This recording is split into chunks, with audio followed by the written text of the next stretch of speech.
할렐루야, 사랑하는 성도 여러분, 반갑습니다. 오늘도 이 흥미진진한 로마서의 복음의 말씀을 함께 나누겠습니다. 오늘은 예수님을 믿으면 실제적으로 죄를 이길 수 있나요? 라고 하는 주제입니다. 로마서 8장 1절로 4절. 오늘부터 아주 로마서의 가장 하이라이트가 되는 8장 말씀을 같이 나누도록 하겠습니다. 어제까지 죄와 육신이 너무나 강력해서 율법은 우리를 순종하게 할 수 없다 이런 말씀을 했고, 그리스도에게 가야만 열매를 맺을 수 있다고 했습니다. 그러면 그리스도는 어떻게 우리로 하여금 죄를 이기게 할까요? 과연 예수를 믿으면 정말 죄를 이길 수 있을까요? 1절 보시면, 그러므로 이제 그리스도 예수 안에 있는 자에게는 결코 정죄함이 없나니, 여기 보세요. 여기 정죄함이 없다는 것이 단지 법정적 칭의만 의미하는 게 아니라는 것을 그 다음 연결되는 구절을 통해 알 수 있어요. 2절에 보니까 이는 왜냐하면이죠. 그리스도 예수 안에 있는 생명의 성령의 법이 죄와 사망의 법에서 너를 해방하였습니다. 보세요. 그러니까 성령께서 우리 안에 있는 죄의 권세를 해방시켜 주셨다는 거예요. 거기에서 우리를. 그러니까 다시 말하면 성령께서 우리로 하여금 죄를 이기게 하셨다는 것입니다. 그래서 뒤에 가면은 율법을 이루게 하시는 것, 이것을 통해서 실제적으로 복음은 죄를 이기는 삶을 살게 한다는 거예요. 보세요. 첫째로 오늘 말씀이 하는 핵심이 뭐냐면, 율법이 할 수 없는 것을 하나님이 하신다는 것입니다. 이게 3절에 보니까 율법이 육신으로 말미암아 연약하여 할 수 없는 그것을 하나님은 하시나니.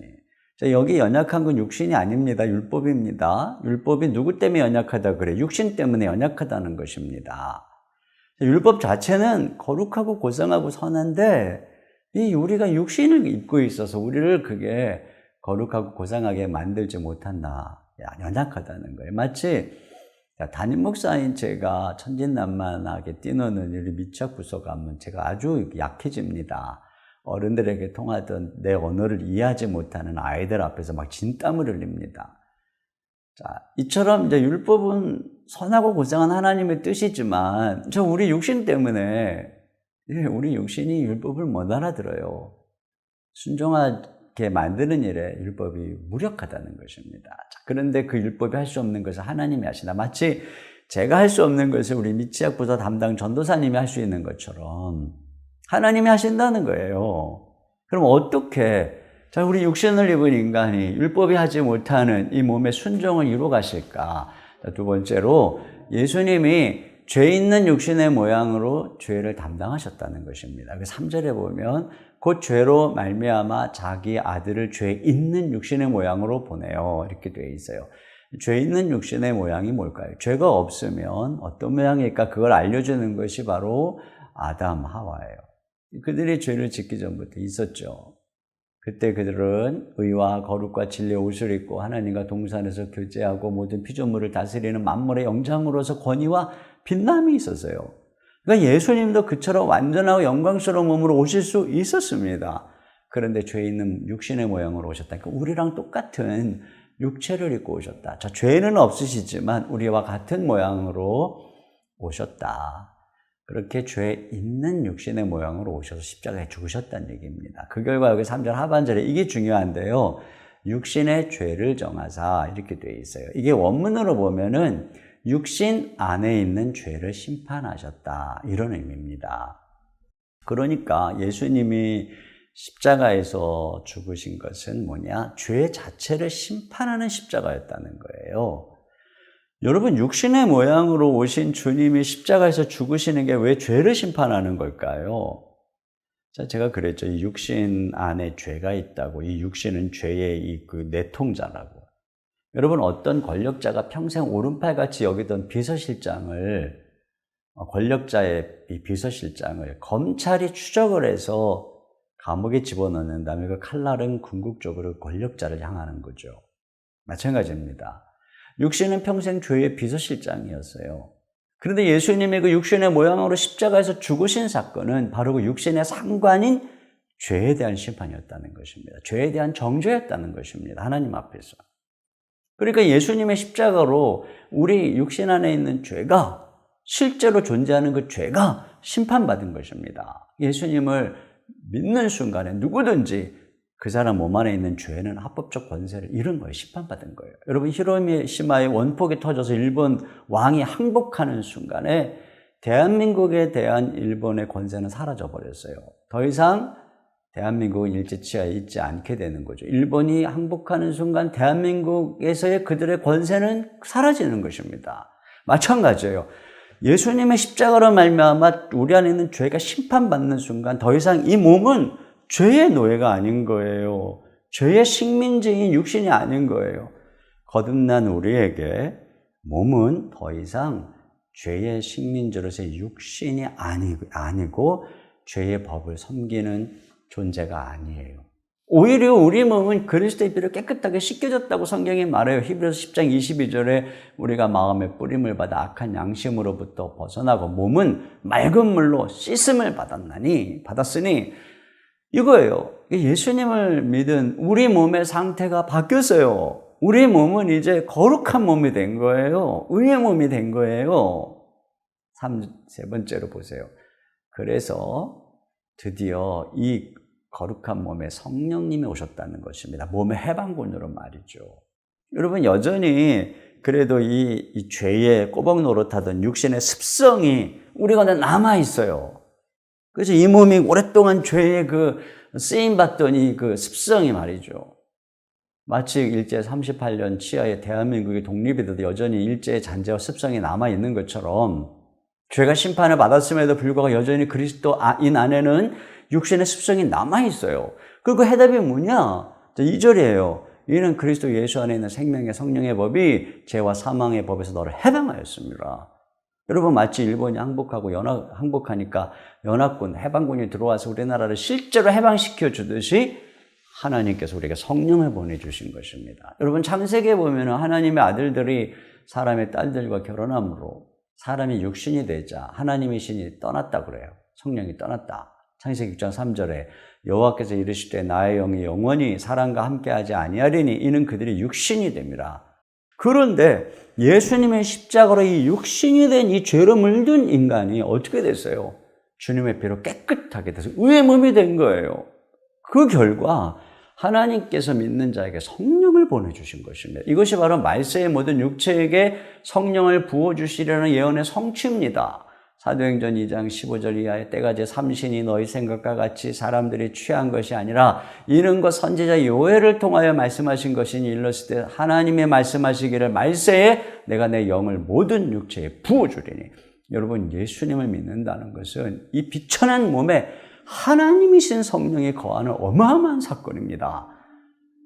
우리가 어떻게 죄를 이기는가? 여기에 있는 거예요.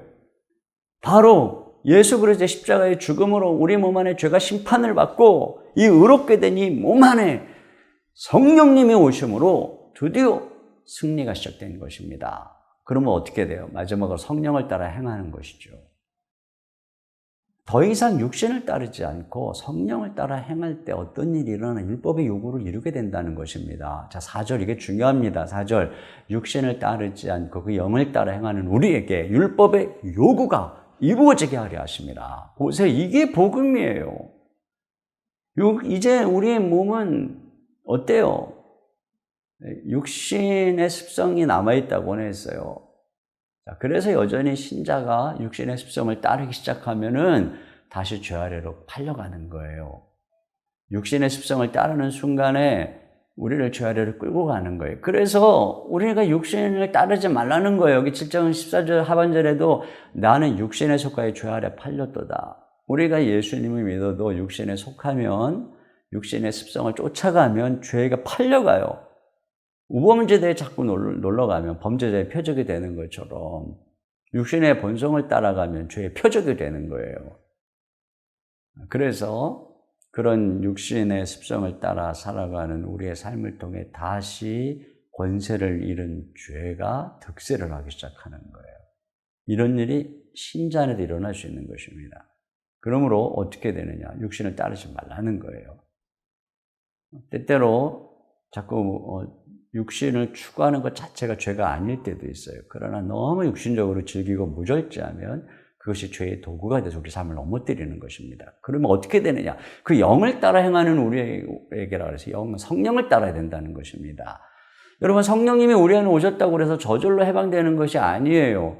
우리가 친히 성령을 따라 행해야 한다는 것입니다. 육신 따르기를 그치고 성령을 날마다 따르기 시작할 때 성령님이 일하는 거예요. 갈라디아서 5장 16절에 내가 이르노니 너희는 성령을 따라 행하라. 그리하면 육체의 욕심을 이루지 아니하리라. 18절에 너희가 만약 성령의 인도하시는 바가 되면 율법 아래 있지 아니하리라. 여러분, 성령님이 계셔도 우리 안에 계시죠. 성령님을 따르지 않으면 성령님의 존재감이 사라집니다. 그러나 그분을 늘 인식하고 의지하고 따르고 성령의 인도하심을 받으면 율법의 요구를 이루게 하신다는 거예요. 자, 오늘은 여기까지입니다. 자, 복음이 율법의 방법이 아니라고 해서 율법을 무시하는 게 아니에요. 율법은 언제나 변함없는 하나님의 뜻입니다. 그런데 그 율법 자체가 육신과 죄를 이기게 할 수 없기 때문에, 우리를 순종하지 못하게 하기 때문에 그건 방법이 아니라는 거예요. 그리스도의 복음을 통해서, 성령을 통해서 그 율법을 이루도록 하신다는 것입니다. 율법의 요구를 말이죠. 이것이 바로 그리스도의 십자가의 복음이에요. 그러므로 여러분 꼭 기억하세요. 자, 우리 몸은 십자가로 말미암아 이제 더 이상 죄의 몸이 아니다. 그리스도의 피로 씻긴 성령이 거하는 거룩한 몸이다. 자, 우리는 날마다 육신의 습성이 아니라 의지적으로 성령을 따를 때 우리 몸은 율법의 요구를 이룰 수 있게 된다. 이거 꼭 기억하고 오늘도 성령을 따라 승리하는 한 날 되시기를 주님의 이름으로 축복합니다. 제가 기도하겠습니다. 하나님 아버지 감사합니다. 예수 그리스도의 십자가를 통해서 우리 안에 있는 죄를 심판하시고 우리를 죄에서 자유케 하시고, 그래서 이제 우리가 거룩한 몸으로 우리 가운데 성령을 부어주셔서 주님, 이 비천한 몸에 하나님의 영이 거하시는 거룩한 몸이 되게 하시고 성령을 통해서 죄를 이기고 율법의 요구를 이루시는 이 놀라운 은혜 베풀어 주심을 감사합니다. 우리가 예수님을 믿었습니다. 예수님으로 말미암아 의롭게 되었습니다. 죄 씻음 받았습니다. 그렇기 때문에 우리 가운데 성령님이 오셨습니다. 주님, 우리가 날마다 성령님을 의지하고 또 성령님께 기도하고 성령으로 충만함을 덧입어서 하나님께 순종하는, 성령의 열매를 맺는, 그리하여 율법의 요구를 이루는 아름다운 인생, 빛나는 삶으로 드러날 수 있도록 축복하여 주옵소서. 오늘 한날도 성령님을 의지합니다.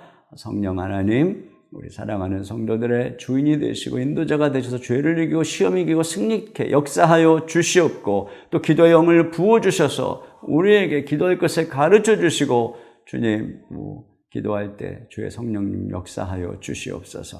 우리 주 예수님의 이름으로 기도하옵나이다. 아멘.